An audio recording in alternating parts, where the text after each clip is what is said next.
Let's talk about personal information and bad actors. The use of personal information is widespread. It is important to be aware that your personal information can be used against you. We're not talking blackmail or anything so nefarious, but you might pay more for a flight booked online if you visited that website several times looking at the flight prices. Clear your browser history and you may get a cheaper airfare. The Wall Street Journal reported that Staples was offering nearby customers different prices on the same item. In fact, they were offering lower prices to buyers who live in richer neighborhoods.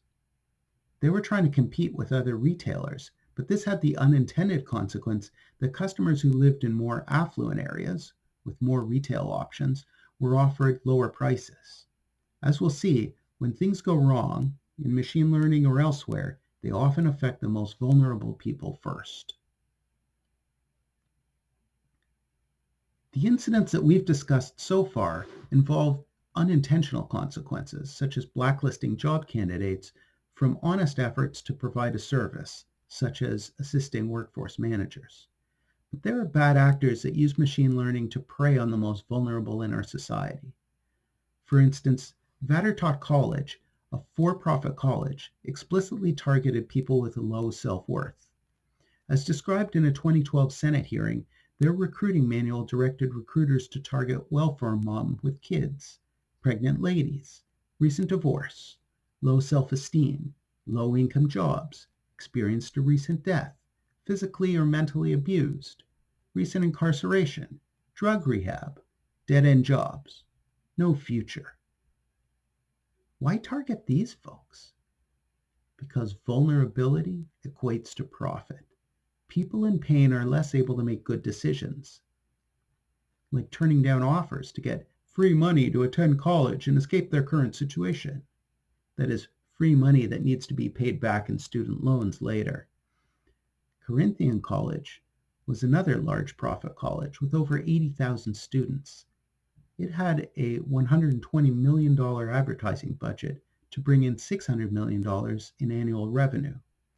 As Kathy O'Neill recounts, in 2013, the for-profit college got busted by the Attorney General of California for lying about job placement rates, overcharging students, and using unofficial military seals and predatory ads to reel in vulnerable people.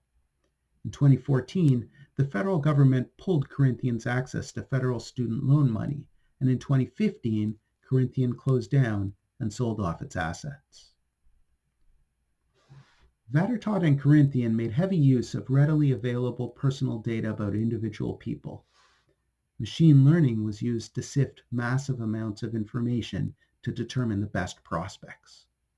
There are even organizations that are using machine learning to identify and prey on patriotic Americans that want to serve their country. On September 6, 2018, the FTC settled a complaint against two companies, Sunkey Publishing and fanmail.com, for over $12 million. They operated websites like army.com and armyenlist.com. The websites prompted consumers to submit their information to learn more about joining the armed forces. The companies then sold the information as marketing leads to post-secondary schools for $15 to $40 per head. You will soon be in charge of our enlisted sailors and Marines. They and their families are typical targets for many of these predators. Be on the alert and warn them of the dangers of predatory lending. Uncontrolled release of personal information can damage our ability to complete our mission.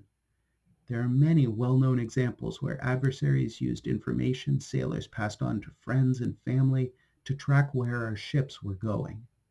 In 2018, fitness tracking devices broadcast patterns of movement of U.S. personnel at American military facilities around the world, including in war zones.